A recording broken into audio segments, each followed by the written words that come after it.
नमस्कार दोस्तों, आज हम किसान के बारे में कुछ रियलिटी पे बात करेंगे और आपको एक छोटी कहानी भी सुनाऊंगा।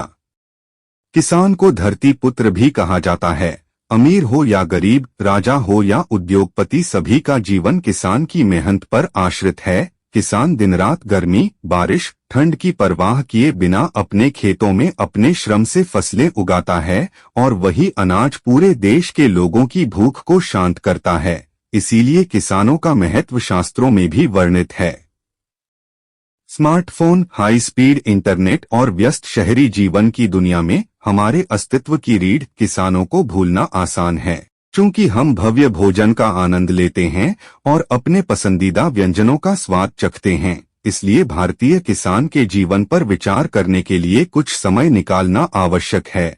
ये गुमनाम नायक हमारी थाली में भोजन पहुंचाने के लिए दिन रात कड़ी मेहनत करते हैं, अक्सर भारी कठिनाइयों और भावनात्मक उथल-पुथल का सामना करते हैं। यदि आपने आज खाना खाया तो किसी किसान को धन्यवाद दें, क्योंकि उनका बलिदान विस्मयकारी से कम नहीं है।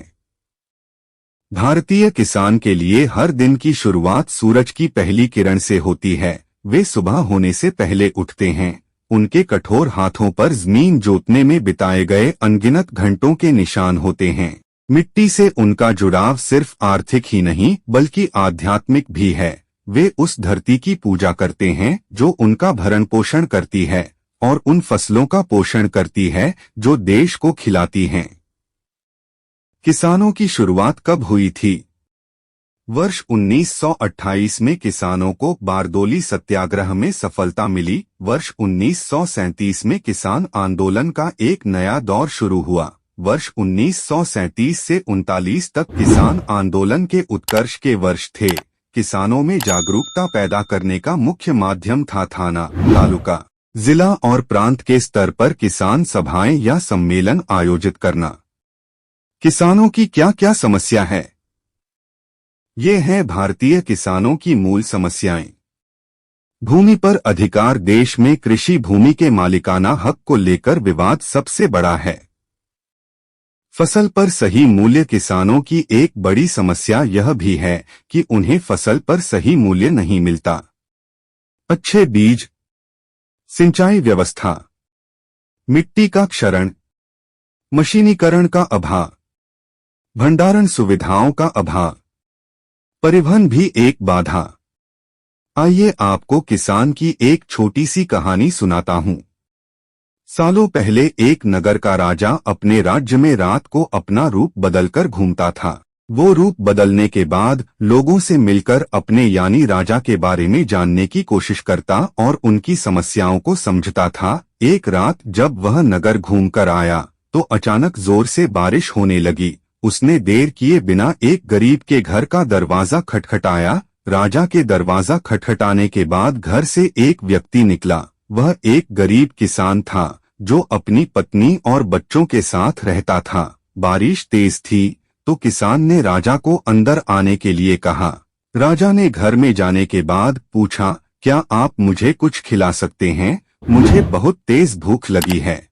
वो गरीब किसान और उसका परिवार 3 दिनों से भूखा था और उसके घर में एक भी दाना अन्न का नहीं था। किसान के मन में हुआ कि भले ही हम भूखे हैं, लेकिन अपने अतिथि को यूं भूखा नहीं रख सकते। अब किसान ये सोच सोच कर बेचैन हो गया कि अपने अतिथि का पेट कैसे भरा जाए। तभी उसने घर के सामने वाली दुकान से चावल चुराने की तरकीब सोची। उसने सिर्फ अतिथि के लिए ही 2 मुट्ठी चावल लिया और उसे पकाकर राजा को खिला दिया। तब तक बारिश रुक गई थी और राजा अपने घर चला गया।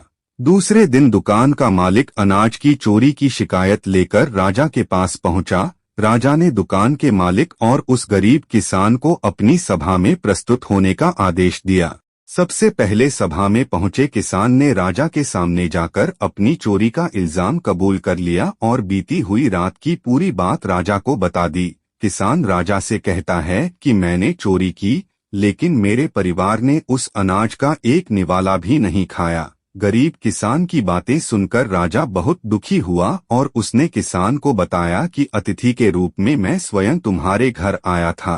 इसके बाद राजा ने सभा में पहुंचे दुकानदार से पूछा कि क्या आपने अपने पड़ोसी को चोरी करते हुए देखा था। दुकानदार ने जवाब दिया कि हाँ, मैंने इसे रात में चोरी करते हुए देखा था। दुकानदार की बात सुनने के बाद राजा कहता है कि इस चोरी के लिए मैं पहले जिम्मेदार हूँ और फिर दूसरा तुम हो, क्योंकि तुमने अपने पड़ोसी को अनाज की चोरी करते हुए देखा मगर कभी उसके भूखे परिवार को नहीं देखा। तुम अपने पड़ोसी होने का धर्म बिल्कुल निभा नहीं पाए। इतना कहने के बाद राजा ने दुकानदार को सभा से जाने के लिए कह दिया और किसान की अतिथि निष्ठा भाव को देखकर उसे 1000 सोने के सिक्के इनाम के रूप में दे दिया।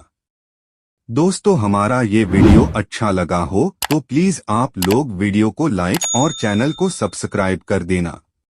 धन्यवाद।